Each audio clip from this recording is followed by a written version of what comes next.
and welcome back to Weird on the Rocks. This is a podcast that explores the weird, unusual, strange, and unexplained, all while getting our drink on. I'm your host, Katie.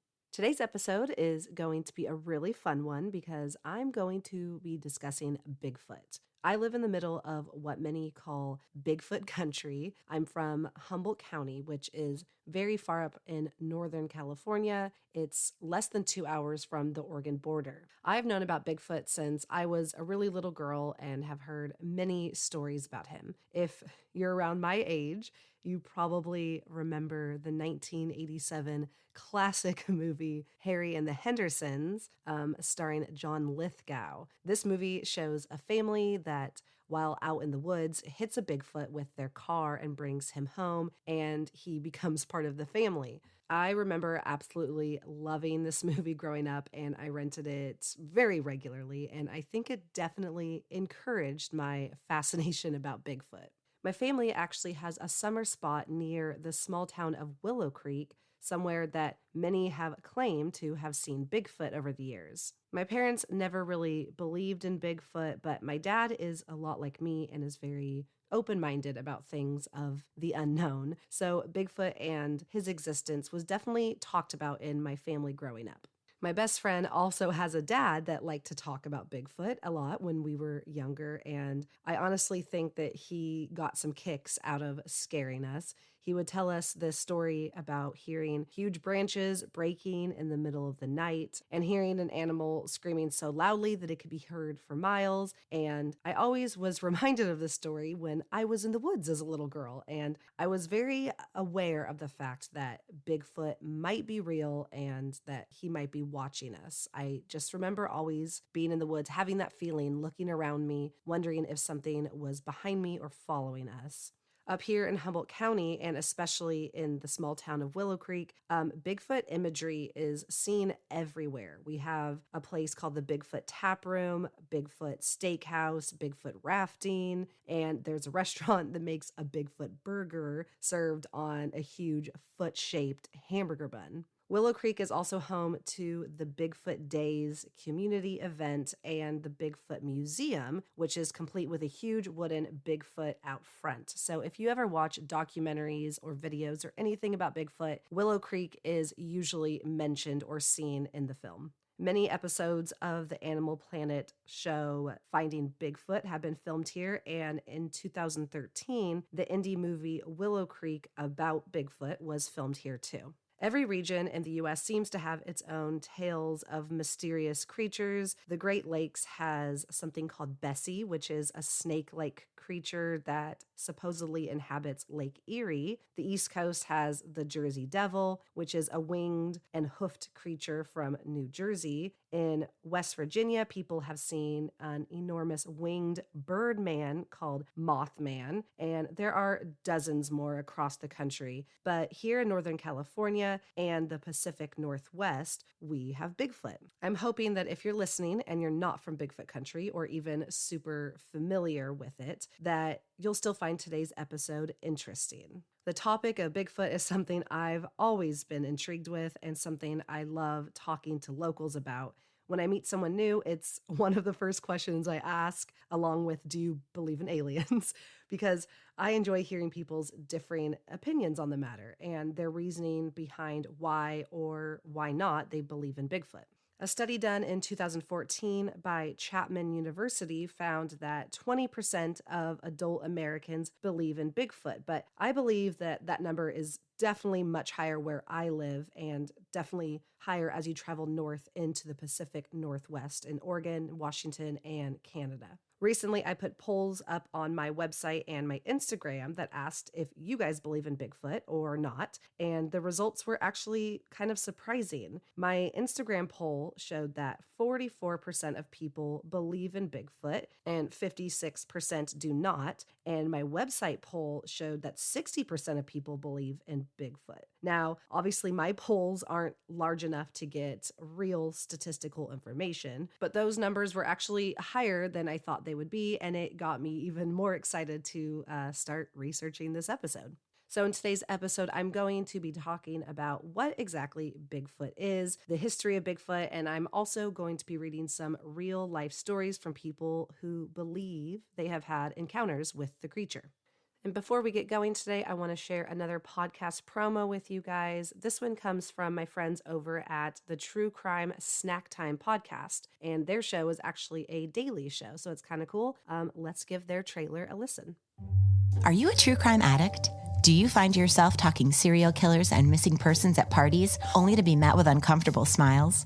Well, find your tribe on True Crime Snack Time, a daily podcast that gives you a little true crime snack to chew on. From January 1st to December 31st, you'll find out what happened on this day in true crime. Short, sweet, and chock full of crime. Join me, Allison, on True Crime Snack Time. We're available wherever you get your favorite podcasts. Follow True Crime Snack Time on Twitter, Facebook, and Instagram at Crime Snack Pod. And remember, keep your friends close and your snacks closer. If you would like to find my show, I'm on Facebook and Instagram at Weird on the Rocks Podcast, Twitter at Weird_Rocks, and the website weirdontheRocks.weebly.com. Please subscribe wherever you're listening now and rate and review the show on iTunes. Before we get into the good stuff, I want to share this week's beverage of choice. Tonight, I am drinking a Blackberry Basil Mojito. It has rum, sugar, lime juice, club soda, basil, and blackberries. I chose it this week because up here we have tons of blackberries around, and if Bigfoot is real and out there in the woods somewhere right now as we speak, he most definitely eats blackberries. So I thought it was appropriate for this episode. This drink is so freaking good. I'm definitely going to make these again. All right, cheers, and let's get weird.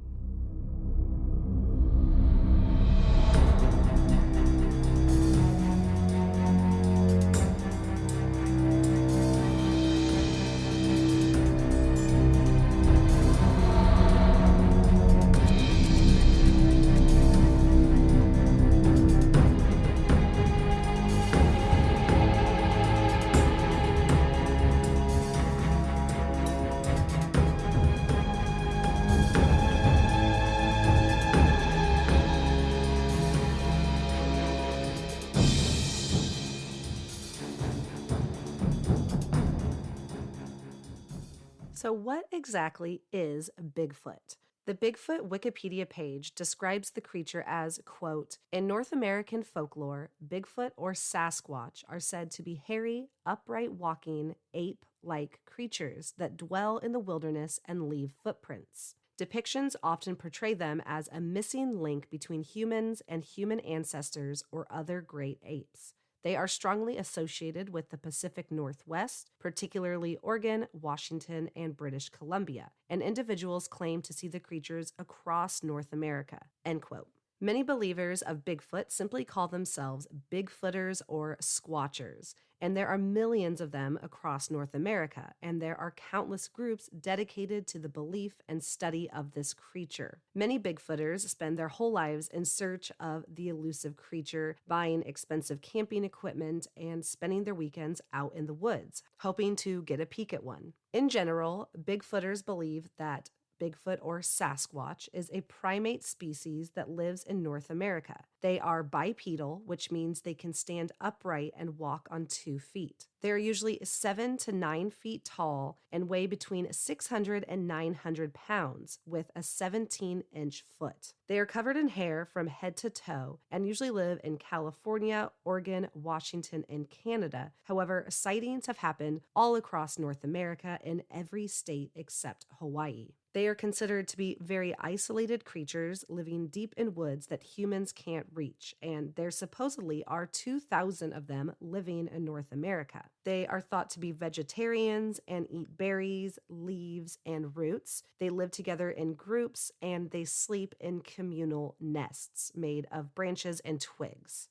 Creatures such as Bigfoot are referred to as cryptids. The Merriam-Webster dictionary defines a cryptid as, quote, an animal such as Sasquatch or the Loch Ness Monster that has been claimed to exist but never proven to exist. Contrary to popular belief, cryptids don't have to be supernatural, mythical, or even all that strange, though many popular creatures acquire these characteristics as their legends grow, end quote. In other words, a cryptid is a creature that is known about only through anecdotal evidence, not through scientific evidence. Stories of Bigfoot have been around for centuries, and Bigfoot goes by several different names given to him by different groups of people throughout the United States and Canada, and many native tribes have stories and folklore about large human-like creatures. In fact, the name Bigfoot wasn't even used until 1958, and the creature was most commonly referred to as Sasquatch, meaning hairy giant, in the Halkomelem language, which was spoken by native tribes in the Pacific Northwest and British Columbia.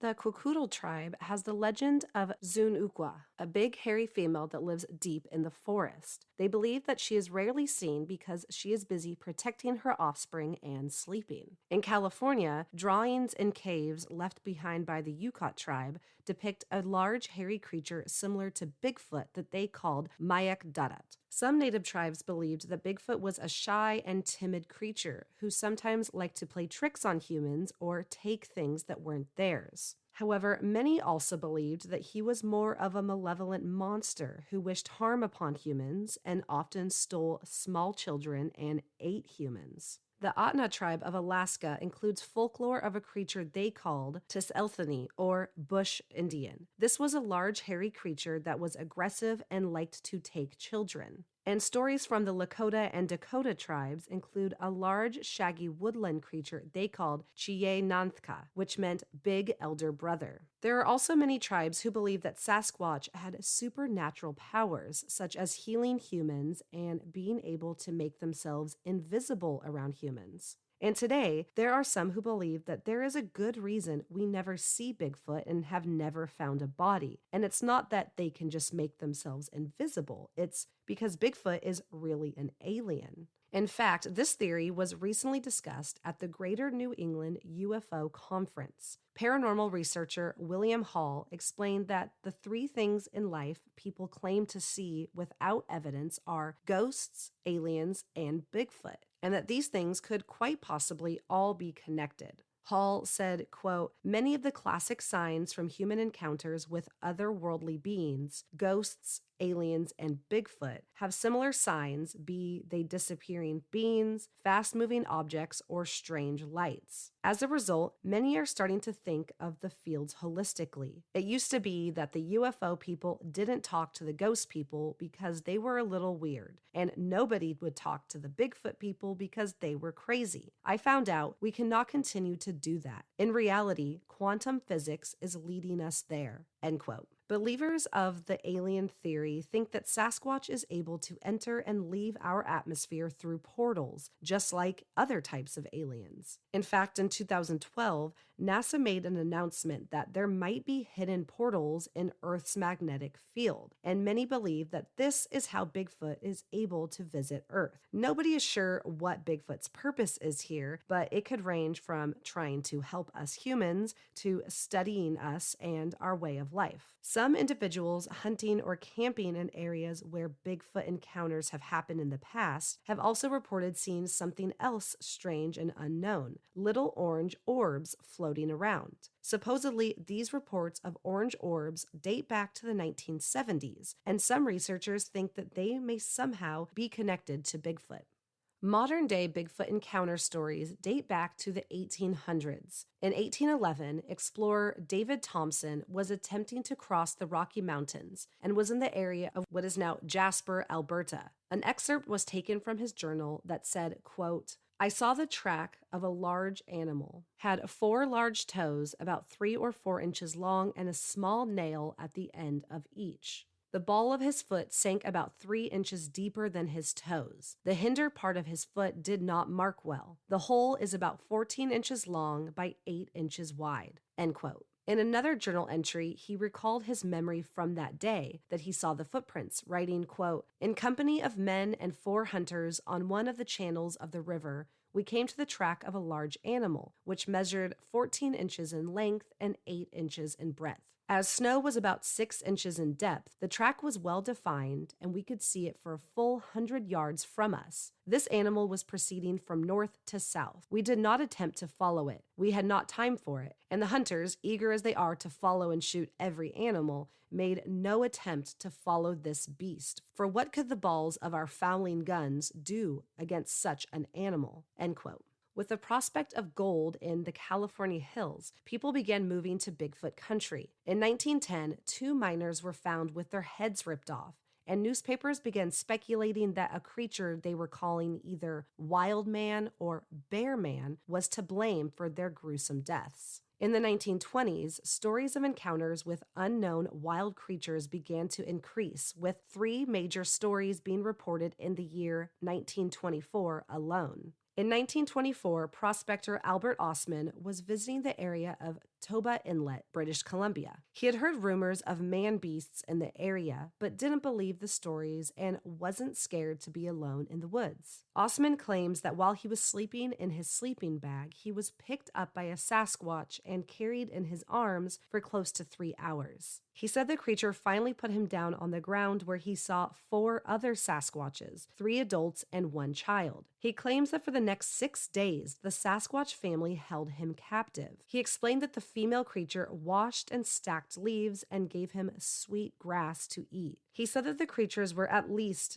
8 feet tall and ate grass, roots, and spruce tips. Ostman said that he had a gun with him, but he didn't want to hurt the creatures. Instead, he escaped one night by giving the head Sasquatch some of his chewing tobacco, which made the creature groggy, and he was able to run away. Ostman didn't tell his story for 33 years in fear of being called crazy. When he did finally decide to share his story in 1957, he was questioned by an officer who wrote in an affidavit, quote, "I found Mr. Osman to be a man of 64 years of age, in full possession of his mental faculties, of pleasant manner, and with a good sense of humor. I questioned Mr. Osman thoroughly in reference to the story given. I cross-examined him and used every means to endeavor to find a flaw in either his personality or his story, but couldn't find either." End quote. The same year as Albert Osman's Bigfoot encounter, a group of miners near Mount St. Helen in Washington claimed they were attacked at night by a group of ape men, as they called them. The creatures were banging on the walls of their cabin,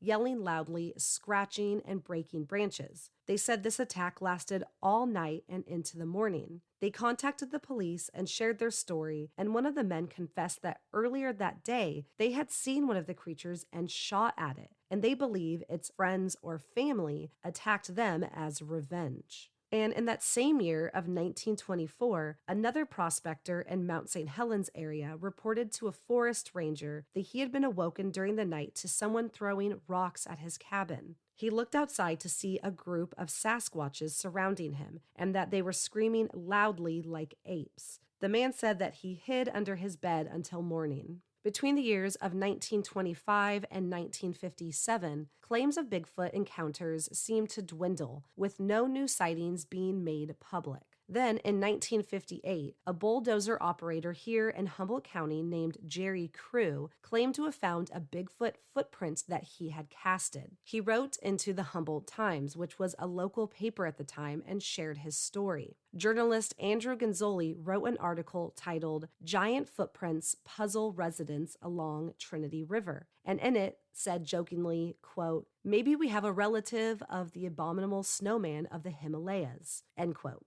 Jerry Crew also brought the footprint cast that he had made into the newspaper office and had his photo taken with it. It measured 18 inches long and 7 inches wide. This article exploded and people began to write into the paper asking for more information. Journalist Gonzoli did a follow-up article and this time included the name that Jerry Crew was calling the creature, Bigfoot. This 1958 article is the first known use of the term Bigfoot.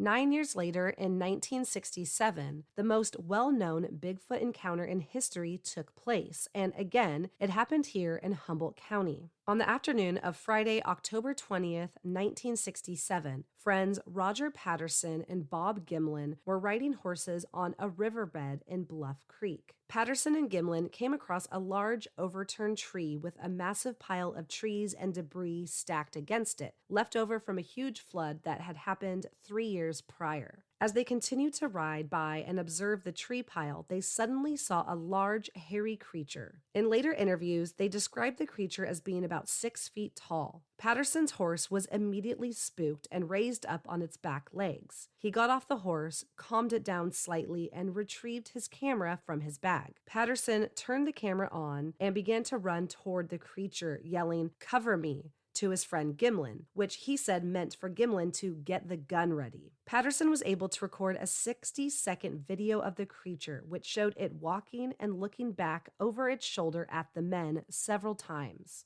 If you've never seen this footage and you're able to access your phone or computer right now, please go watch it on YouTube. I also included still images from the film on my Facebook and Instagram. When asked about the expression on the creature's face and the feeling it gave him, Patterson said, quote, "Contempt and disgust. You know how it is when the umpire tells you one more word and you're out of the game? That's the way it felt." End quote. The creature walked into some trees and disappears for 14 seconds, then reappears, then moves back into the woods, and the camera film runs out. The men got back on their horses, retrieved the backup roll of film, and then recorded the tracks that the creature had left behind. They then returned to their campsite, drove into town, and bought plaster, then returned and took casts of both the left and right feet. In the 53 years since the film was made, there has been a lot of doubt and criticism about the footage. Many believe that the film is a complete hoax and that the creature seen is simply either Patterson or Gimlin wearing a gorilla suit and that they made this film to get rich. However, the film has never been actually ruled as a hoax, and many believe it to be the most clear footage of a Bigfoot to this day. Roger Patterson died just 4 years later in 1972 from cancer and was adamant until the day he died that this footage was real. Bob Gimlin is still alive and also is still firm in his claim that this film is authentic. The closest that Gimlin ever got to confessing it was a hoax was during a phone interview in 1999 where he said, quote, "I was totally convinced no one could fool me. And of course, I'm an older man now, and I think there could have been a possibility of a hoax, but it would have to be really well planned by Roger Patterson," end quote. Gimlin has also expressed that the film ruined his life, so to speak, because people, including his own friends and family, thought he was crazy, and he eventually had to move out of the area. In the years since, the footage has been slowed down, played backwards, and examined slide by slide. Dozens of scientists, ranging from forensic examiners to biomechanic professors, have analyzed the famous tape, and a large majority of them actually believe that this film might be the real deal. Grover Krantz, an anthropologist and cryptozoologist, was originally shown still images from the film and believed it to not be real. However, once he studied the footage, he changed his mind. He believed that the size, shape, and motion of the creature could not be human. He said, quote, "The subject's toes lift off the soil at least 10 inches in every walking cycle. There have been studies of how modern man walks, finding a maximum of 2 to 3 inches of distance between toes and the surface it is walking over. No human has yet replicated this 10-inch high lower leg lift while maintaining the smoothness, posture, and stride length of this creature." End quote. Jessica Rose and James Gamble run the Motion and Gait Analysis Lab at Stanford University and wrote the book The Definitive Text on Human Gait. Gait being spelled G-A-I-T and meaning a person's manner of walking. They too analyzed the Patterson-Gimlin film. They recreated a high-tech human replication of the creature shown in the footage. However, their experiment was inconclusive, and they said, quote, "Some aspects of the creature's walk have been replicated, but not all. You can see the gait test could not replicate all parameters of the gait, end quote. Many scientists have also pointed out that the width of the creature's shoulders, which is estimated to be 35% of its full standing height, is much too broad to be a human. In fact, Andre the Giant only had a shoulder width of 24%, and a 35% ratio is physically impossible for a person. However, there are many who can't say for certain whether they believe the footage to be authentic or not. Anthropologist David Dangling of the University of Florida said about the film, quote, "Based on our analysis of gait and problems inherent in estimating subject dimensions, it is our opinion that it is not possible to evaluate the identity of the film subject with any confidence," end quote. And primate expert John Napier said, quote, "I am convinced that Sasquatch exists, but there is little doubt that the scientific evidence taken collectively points to a hoax of some kind. The creature shown in the film does not stand up well to functional analysis. I could not see the zipper, and I still can't. There I think we must leave the matter. Perhaps it was a man dressed up in a monkey suit. If so, it was a brilliantly executed hoax, and the unknown perpetrator will take his place with the great hoaxers of the world," end quote. There is, however, one thing that most scientists and experts can agree on when it comes to the Patterson-Gimlin film, and that is that the creature shown is a female. In fact, this idea is so widely believed that she has a name, Patty. This belief is due to the shape of the creature and the existence of what appears to be breasts. Anthropologist and cryptozoologist Grover Krantz describes the creature as having, quote, "large, pendulous, hairy breasts," end quote. The simple fact that the creature has breasts has made many believe it must be real and not a hoax. Many point out the fact that you can't just go buy a gorilla suit that has breasts on it. And if Patterson and Gimlin created the suit, why would they go through the trouble of constructing breasts when it would be much easier just to not include them? But the footage taken that day wasn't the only thing scientists have studied. Patty also left behind some footprints that Patterson and Gimlin had casted. Primate expert John Napier had his doubts about the prints, saying, quote, "First, the length of the footprints are totally at variance with its calculated height. Second, the footprints are of the hourglass type, which I am suspicious of," end quote. And Esteban Sarmiento, a physical anthropologist, pointed out some differences between the feet and hands of the creature, saying, quote, "I did find some inconsistencies in appearance and behavior that might suggest a fake, but nothing that conclusively shows that this is the case. The plantar surface of the feet is decidedly pale, but the palm of the hand seems to be dark. There is no mammal I know of in which the plantar sole differs so drastically in color from the palm," end quote. However, Cliff Barackman, co-host of the Animal Planet show Finding Bigfoot and a professional Bigfoot researcher, believes the prints to be real and said, quote, "The trailing leg of the creature shows a great flexibility in the foot. There are a few frames there where we see Patty take her heel off the ground, but yet keep the entire forefoot in touch with the ground. One of the footprints showed a very distinctive pressure ridge, a push-off that comes about as a result of the very flexible mid-foot," end quote. And in fact, most of the footprint casts that supposedly belong to Bigfoot and have been taken from all over the country have this same pressure ridge or arch seen in the print. But the Patterson-Gimlin film isn't the only footage we have of a supposed Bigfoot. With the constant access to phones and cameras, hundreds of videos and images from all over North America have been taken and shared on the internet. In 2001, Jim Mills, leader of the youth group Campus Life, took a video while on their annual backpacking trip. The video was shot in the Marble Mountains in Siskiyou County, about 100 miles from Humboldt County. The video shows the group wandering upon a big pile of brush that appears to be a shelter of some sort. They then see a large figure walking in the distance, and Jim Mills shakily zooms in to see the figure moving down a ridge. Again, if you're able to access a phone or computer, please search for Marble Mountain Bigfoot and watch the video for yourself. Many Bigfoot researchers and enthusiasts online have pointed out odd things from the video, such as the group immediately assuming the shelter was made by an animal and not by a hunter who was trying to camouflage themselves, something which is very common. And when the camera pans to the figure on the mountain, the group immediately begins referring to it as Bigfoot, even though they haven't said it was a Bigfoot yet. Many also point out the gait of the creature and say that it is much too human-like, as the creature is walking slowly, looking down at its feet as it walks, as if being careful not to trip. Although some believe this footage to be authentic, the majority of Bigfooters believe it to be completely fake. Another well-known piece of footage is referred to as the Independence Day film. The video was uploaded to YouTube in 2016, but its location and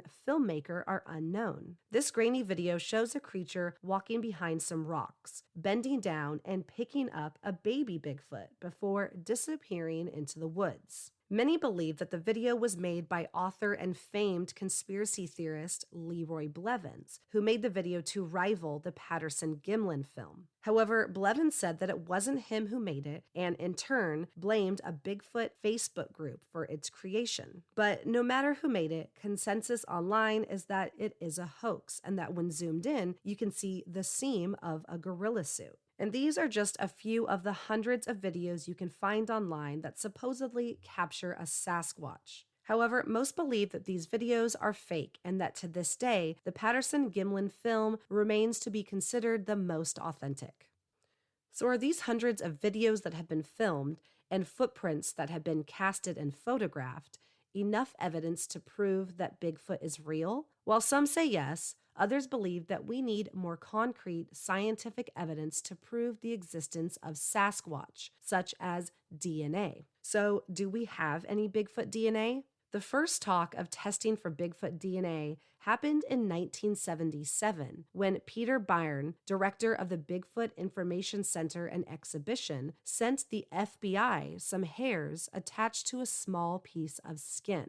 Jay Cochran, assistant director of the FBI's Scientific and Technical Services Division, wrote back to Byrne that the FBI did not do things of this nature and usually only examined evidence from crime scenes, but that he would make an exception for the interest of research and scientific inquiry. Cochran ran the hairs and determined that they did not belong to Bigfoot, but instead were from some kind of deer. Although he was trying to do a favor for Byrne, this action on behalf of the FBI caused many to believe that the FBI itself were believers of Bigfoot, leading to skepticism of the Bureau. And in the 43 years since this FBI test, dozens of DNA samples supposedly belonging to Sasquatch have been tested. In 2012, veterinarian Melba Ketchum, director of the company DNA Diagnostics in Texas, revealed her findings from a 5-year-long study. For this study, Ketchum used blood, urine, saliva, and hair samples taken from supposed Bigfoot sightings, as well as samples found in piles of brush.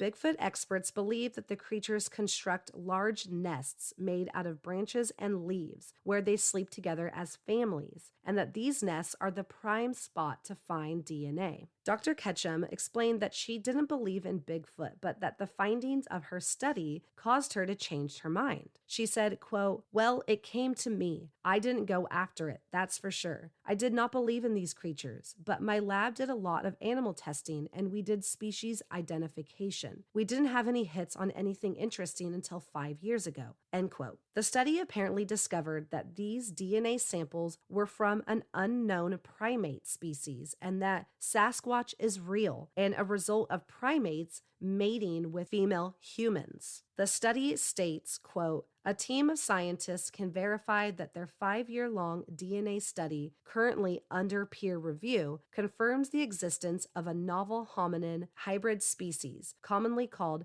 Bigfoot or Sasquatch, living in North America. Researchers' extensive DNA sequencing suggests that the legendary Sasquatch is a human relative that arose approximately 15,000 years ago." End quote. The study also said, quote, "Our data indicate that the North American Sasquatch is a hybrid species, the result of males of an unknown hominin species crossing with female Homo sapiens," end quote. However, as revolutionary and exciting as this information might be, other scientists and experts are quick to point out that Ketchum's study isn't scientifically valid, as the study has not yet appeared in any peer-reviewed scientific journals. And although Ketchum says that it will, she is still keeping her evidence and findings very secretive. Deputy editor of the Skeptical Inquirer Science magazine, Benjamin Radford, said, quote, "If the data is good and the science is sound, any reputable science journal would jump at the chance to be the first to publish this groundbreaking information," end quote. Some scientists believe that Dr. Ketchum's evidence was actually contaminated, leading to inconclusive or unidentifiable results, but that doesn't necessarily mean that it belongs to Bigfoot, and Bigfoot should be the last option after all others have been ruled out. So far, nothing else has come from Ketchum's study since it was released in 2012. In 2014,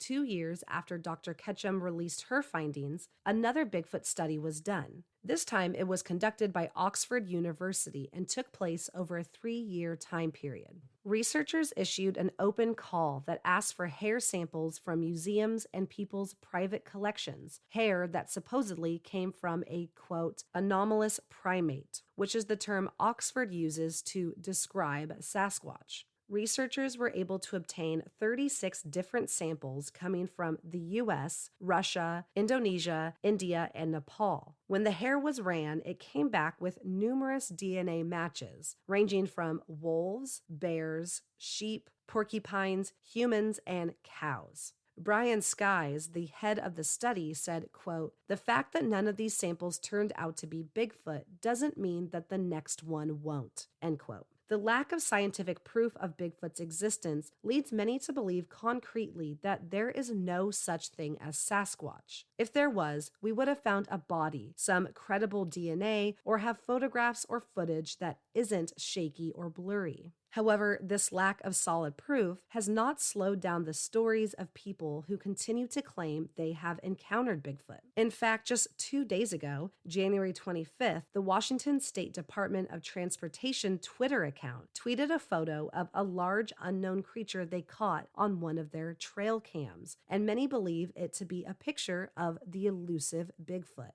Prominent members of society have also had Sasquatch encounters. 32nd President Franklin Delano Roosevelt, or FDR, was a believer in Bigfoot and supposedly had his own encounter. In the 1800s, Roosevelt and a friend went hunting in Washington state. On this expedition, they met a local Native American man who acted as their guide on the trip and told them to stay away from a certain wooded area because of a creature that lived there. He and his friend did not obey the guide's instructions and decided to spend the night in the area, where Roosevelt claimed to have heard strange, unrecognizable noises all night that made him feel uneasy. A few years later, in 1890, Roosevelt went on to write a book titled The Wilderness Hunter, which starred a hunter named Bowman, who had an encounter with a wild, unidentified creature in the woods, which many believe was inspired by FDR's own experience. While doing my research for this episode, I found numerous stories written by people all across America who claim that they have seen Bigfoot.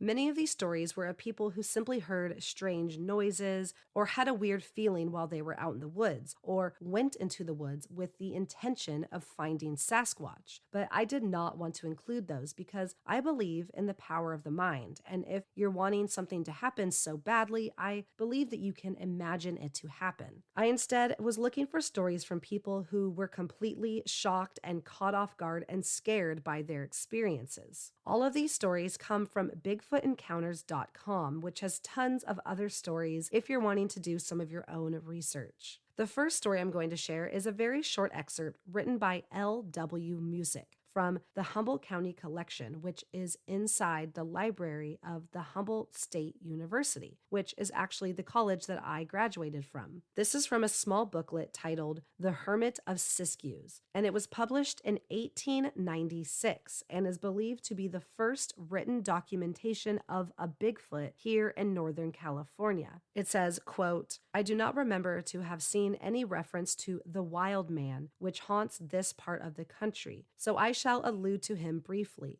Not a great while since Mr. Jack Dover, one of our most trustworthy citizens, while hunting, saw an object standing 150 yards from him, picking berries or tender shoots from the bushes. The thing was of gigantic size, about 7 feet high, with a bulldog head, short ears, and long hair. It was also furnished with a beard and was free from hair on such parts of its body as is common among men. Its voice was shrill or soprano and very human, like that of a woman in great fear. Mr. Dover could not see its footprints as it walked on hard soil. He aimed his gun at the animal or whatever it is several times, but because it was so human, he would not shoot. The range of the curiosity is between the Marble Mountains and the vicinity of Happy Camp. A number of people have seen it and all agree in their description, except some make it taller than others. It is apparently herbivorous and makes winter quarters in some of the caves in the Marble Mountains." End quote.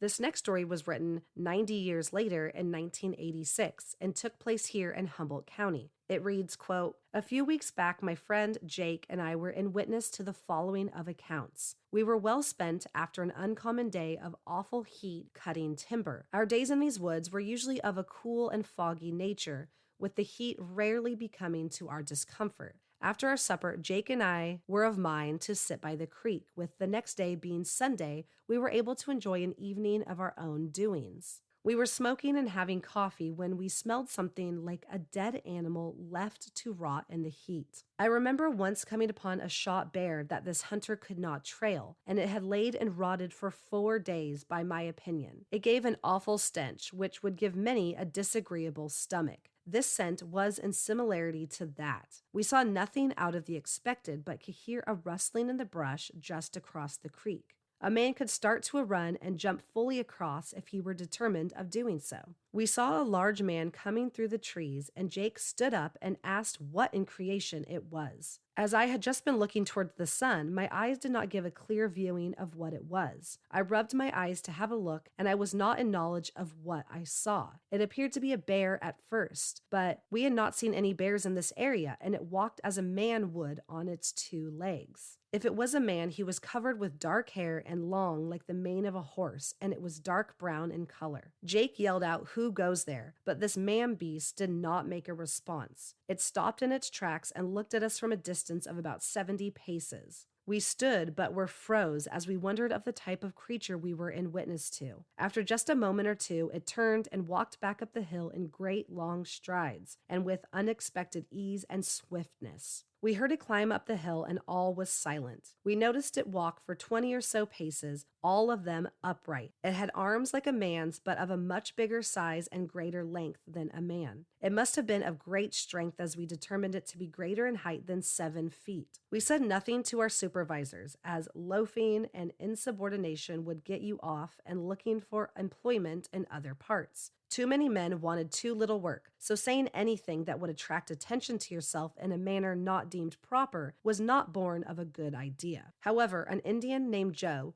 who frequented our camp to vend his wares, had told of a mountain giant uncommon to these woods. I explained what we saw, and he said his people often saw these giants. However, he said that most would see them in late night or darkness. The giants did not care to be seen and were quiet and careful to be hidden. Joe said that he could find tracks all along the creeks and rivers of a morning. I swear the events written here is the truth and happened with us being of a sound mind and in sobriety." End quote.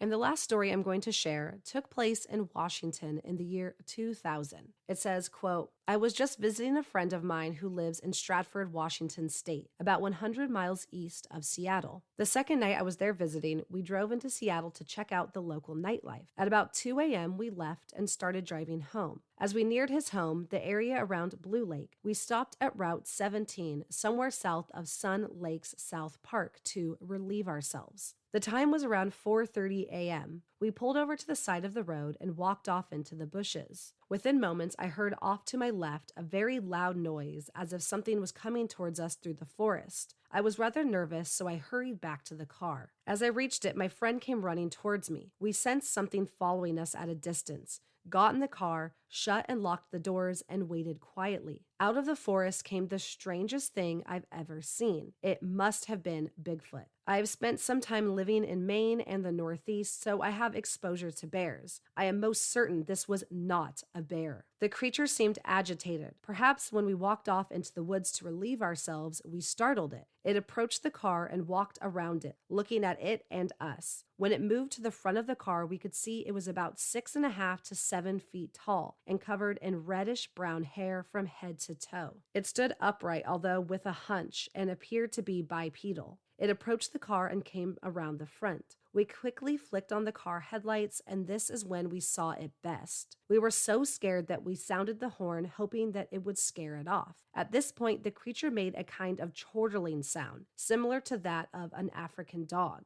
Just then, he reared back and pounded the hood of my friend's car. Perhaps it was agitated by the sound of the horn. It took off into the woods, and we hit the road as fast as possible. We returned 3 times over the next few nights, but never saw anything else. There were no tracks around the spot where we parked, only some crushed grass and underbrush, where the creature had walked and where we had entered the woods. Hopefully this information is helpful. I'm not willing to publicly discuss the sighting due to fear of ridicule and loss of status within my community." End quote. So we have thousands of Bigfoot encounter stories. We have hundreds of blurry and grainy photos and videos. We have footprint molds, and we might have hair that belongs to an unidentifiable creature. Do these things prove that Bigfoot is real? Some believe that yes, these clues are definitive proof that Sasquatch is a real living creature. They believe that Bigfoot hasn't been found because they do not want to be found. They live in groups, stay away from humans, and if one dies, their family takes their body away so that it isn't discovered. Many believe that Bigfoot is a peaceful and docile creature that shouldn't be hunted, but that we should respect and allow them to live in solitude in the wilderness.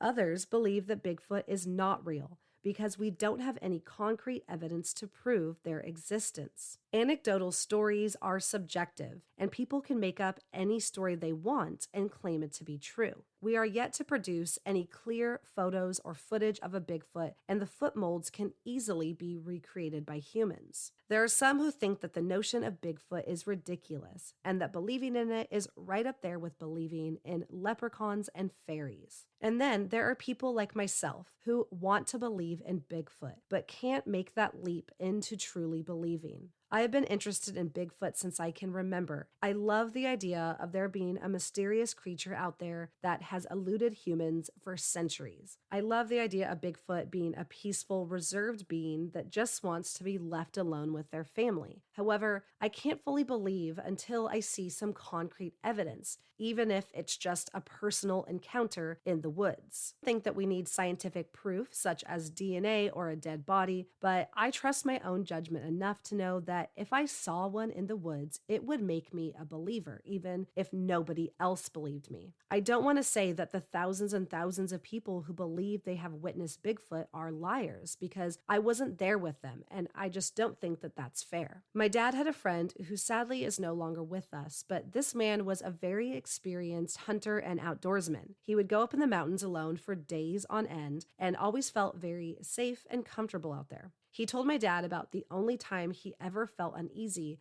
and that he knew that something big was watching him and following him, and he thought that it could possibly have been a Bigfoot. This man was not the type to tell stories or believe in fantasies, but how can I discredit him for having this personal experience that nobody else can attest to? To me, the idea of Bigfoot is similar to that of ghosts. Many people don't believe in it until they have a personal experience, and they are almost forced into believing it because nothing else can explain what they witnessed. I think that some of us believe in Bigfoot too because it gives us some kind of hope. I think that believing in something that we can't definitively prove is human nature. We dream about outer space and discovering what might be out there. We theorize about what could be in the depths of the ocean and if ghosts and aliens are real. So why not be hopeful that there is a creature so similar to us that is alive and thriving on their own without human interaction? I think Bigfoot ties us to our primal roots and allows us to think about a time when humans were hunters and gatherers and we lived in communal groups and lived off the earth. As time goes by, we are getting further and further away from nature. We're living in big skyscrapers and we have our eyes on technology at all times. Maybe the belief in Bigfoot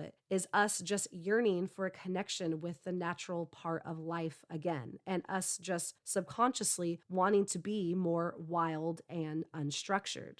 Journalist Robert Pyle wrote in his book, Where Bigfoot Walks, quote, "To hunt for Sasquatch, you have to live like one. It requires spending countless days in the wilderness, either alone or with a mere few, disconnected from modern technology and instead connected to nature. It's both exciting and comforting for people to think that a somewhat intelligent bipedal hominid could live undetected and free in the wilderness, and people like to entertain the idea of doing that themselves. These guys don't want to find Bigfoot, they want to be Bigfoot," end quote. Some also believe that Bigfoot simply gives us hope for our planet in a time where things such as climate change, natural disasters, and deforestation are a constant worry for humans. UC Berkeley folklore professor Lynn McNeil said, quote, "For some believers, it's a better world if Bigfoot can be real. It says something positive about our ecosystems and our environment. It says something positive about our retention of wilderness spaces. It says something positive about the fact that we maybe aren't utterly destroying the planet we live on if a species can remain hidden and undiscovered," end quote. And the last quote I'm going to share comes from arguably the world's most well-known primatologist, Jane Goodall, who famously studied chimpanzees in Africa. When asked about the existence of Bigfoot, she said, quote, "I'm not going to flat out deny its existence. I'm fascinated and would actually love them to exist. Of course, it's strange that there has never been a single authentic hide or hair of the Bigfoot, but I've read all the accounts. Of course, the big criticism of all this is, where is the body? You know, why isn't there a body? I can't answer that, and maybe they don't exist, but I want them to," end quote. So, what do you guys think? Do you believe that Bigfoot is real? Or do you believe that Bigfoot was made up by humans centuries ago and that people are still imagining to see and hear them? If you're from Humboldt or the Pacific Northwest, is Bigfoot something that you hear about or talk about often? Do you have any personal stories yourself or stories of those around you who think that they have seen Bigfoot? I want to hear it all. Like I said, this is one of my favorite topics, and I love hearing people's stories about Bigfoot, and I want to hear your stories and what you guys think. You can find the show on Facebook and Instagram at Weird on the Rocks Podcast, Twitter at Weird_Rocks, and the website weirdontheRocks.weebly.com. And as always, thank you so much for joining me today. And until next time, cheers and stay weird.